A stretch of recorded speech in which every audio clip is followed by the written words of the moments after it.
Hello everyone, welcome to अध्ययन अध्यापन। तो बिहार टीचर लेटेस्ट अपडेट क्या है वो हम जानेंगे।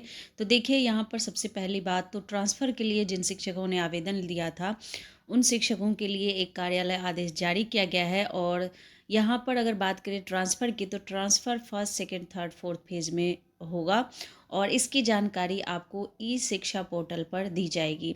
वहीं पर नाम आएगा आपका, जिनका भी ट्रांसफ़र होगा उनका नाम ई शिक्षा पोर्टल पर जारी किया जाएगा।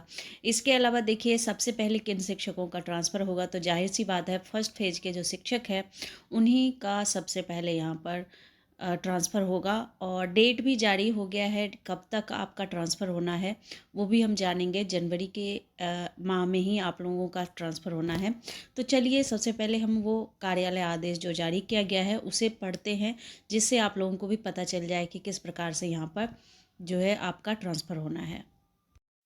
तो ये आप देख सकते हैं, बिहार सरकार शिक्षा विभाग द्वारा ये आदेश जारी किया गया है और इसमें आप देख सकते हैं कि विशेष परिस्थिति में के समस्या से जो ग्रसित थे शिक्षक, उन्होंने स्थानांतरण के लिए अभ्यावेदन किया था।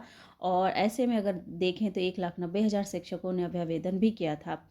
और इसके अलावा अगर बात करें तो यहाँ पर बताया जा रहा है कि सभी अभ्यावेदनों का समीक्षा कर लिया गया है और निर्णय लिया गया है कि मार्गदर्शिका की कंडिका 5 में वर्णित श्रेणियों के अनुसार प्राप्त अभ्यावेदनों का निष्पादन चरणबद्ध तरीके से निम्नवत किया जाएगा। तो यहाँ पर जो चरणबद्ध यहाँ पर तरीका बताया गया है, इसी के आधार पर आप लोगों का ट्रांसफ़र होगा। तो कहने वाली बात ये है कि प्रथम चरण में जो ये 5 कैटेगरी के शिक्षक है, इनका यहाँ पर ट्रांसफ़र होगा। उसके बाद द्वितीय चरण के शिक्षक का नंबर आएगा, उसके बाद तृतीय, फिर चतुर्थ। तो यहाँ पर अगर बात करें तो चतुर्थ चरण के जो शिक्षक हैं, इनका ट्रांसफ़र में थोड़ा सा यहाँ पर इंतज़ार करना होगा। और अगर बात करें यहाँ पर प्रथम चरण की, तो इसमें 5 कैटेगरी के जो भी शिक्षक शिक्षिकाएँ हैं उनका यहाँ पर ट्रांसफ़र हो जाएगा। तो पहले पर आता है असाध्य रोग, जिसमें विभिन्न प्रकार के कैंसर। दूसरे नंबर पर गंभीर रुग्णता, जिसमें किडनी रोग, हृदय रोग, लिवर रोग आता है। दिव्यांगता के आधार पर जो स्वयं नियुक्त शिक्षक है उनका ट्रांसफ़र। ऑटिज़्म या मानसिक दिव्यांगता से जो पीड़ित शिक्षक है उनका ट्रांसफ़र होगा। इसके अलावा विधवा एवं परित्यक्ता जो शिक्षिकाएँ हैं उनका ट्रांसफ़र होगा। और ये जो ट्रांसफ़र है ना, ये आपको इस शिक्षा पोर्टल पर आपका नाम वहाँ पर जारी किया जाएगा और आप अपने लॉगिन आईडी से वहाँ पर चेक कर पाएंगे। कब तक होगा, तो ये आपका 6 से 7 जनवरी के बीच में आप लोगों को यहाँ पर मैसेज आना स्टार्ट हो जाएगा। यानी कहें तो इस शिक्षा पोर्टल पर ये सारी चीज़ें आपको देखने को मिल जाएगी। तो यहाँ पर अगर बात करें तो द्वितीय चरण में पति पत्नी के पदस्थापन के आधार पर स्थानांतरण होगा। तृतीय चरण में ऐच्छिक स्थान के वर्तमान पदस्थापन की दूरी के कारण जो शिक्षिका है, शिक्षिका से जो अभ्यावेदन प्राप्त हुआ है उनका ट्रांसफ़र होगा। और चतुर्थ चरण में ऐच्छिक स्थान से वर्तमान पदस्थापन की दूरी के कारण पुरुष शिक्षकों से प्राप्त अभ्यावेदन बाल्य शिक्षकों का यहाँ पर ट्रांसफ़र होगा। कब होगा, कितना समय इंतजार करना होगा, वो भी मैं आपको भी बताऊंगी।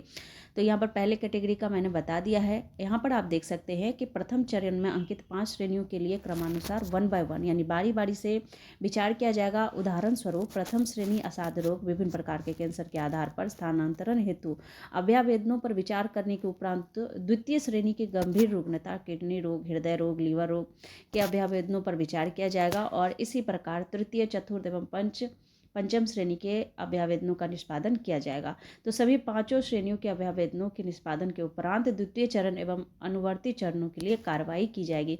तो पहले तो ये प्रथम चरण में ही टाइम लगाएंगे, यानी प्रथम चरण में जो पहले नंबर के शिक्षक है उनका यहाँ पर पूरा अभ्यावेदनों पर विचार किया जाएगा। फिर उसी में जो दूसरे नंबर पर है गंभीर रुग्णता वाले, और उसके बाद फिर तृतीय, ऐसे पांचों जो कैटेगरी इन्होंने बताई है प्रथम चरण में, इन सभी पर बारी बारी से विचार किया जाएगा। फिर इनका नाम बारी बारी से इस शिक्षा पोर्टल पर जारी करेंगे।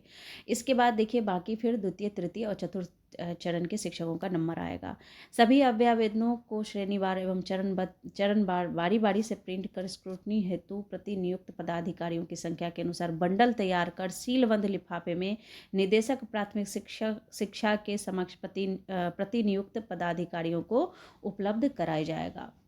और ये यहाँ पर अभ्यावेदनों की स्क्रूटनी के लिए निम्नवत पदाधिकारियों की प्रतिनियुक्ति की जाएगी और ये सभी पदाधिकारियों के नाम है।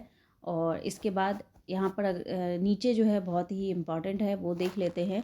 प्रतिनियुक्त पदाधिकारी प्रत्येक अभ्यावेदन की स्वयं स्क्रूटनी करेंगे एवं संलग्न चेक लिस्ट भरकर हस्ताक्षरित कर उसे अभ्यावेदन के साथ टैग करेंगे। स्पष्ट किया जाता है कि उक्त कार्य में प्रतिनियुक्त पदाधिकारी किसी भी परिस्थिति में अपने अधीनस्थ प्रशाखा पदाधिकारी या सहायक प्रशाखा अधिकारी अथवा डाटा एंट्री ऑपरेटर का सहयोग नहीं लेंगे।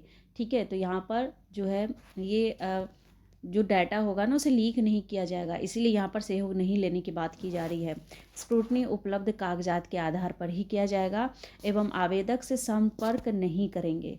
तो यहाँ पर जो भी आवेदक है उनसे संपर्क नहीं साधा जाएगा। स्क्रूटनी के बाद सभी अभ्यावेदन को चेकलिस्ट सहित सीलबंद लिफाफा में बंद करके निदेशक प्राथमिक शिक्षा को उपलब्ध कराया जाएगा। इसके बाद इन्होंने बताया कि प्राप्त चेकलिस्ट के अनुसार ई शिक्षा कोष में आवश्यक प्रविष्टि की जाएगी। तदोपरांत विभाग के स्तर से श्रेणी क्रमानुसार ई शिक्षा कोष के माध्यम से सरकार द्वारा निर्धारित नीति के अनुसार स्थानांतरण पदस्थापन की कार्रवाई की जाएगी एवं आदेश निर्गत किया जाएगा।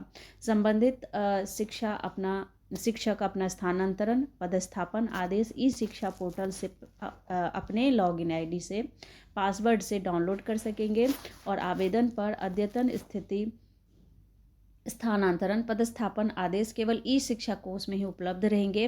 अन्य माध्यमों से जैसे कि एसएमएस टेलीफोन से कोई जानकारी आपको नहीं भेजी जाएगी। ठीक है, तो ये आपको ई शिक्षा पोर्टल पर अपने लॉगिन आईडी से यहाँ पर आप लोग डाउनलोड कर पाएंगे, अपना नाम वहाँ पर देख पाएंगे कि आपका यहाँ पर ट्रांसफ़र स्वीकार किया गया है कि नहीं किया गया है।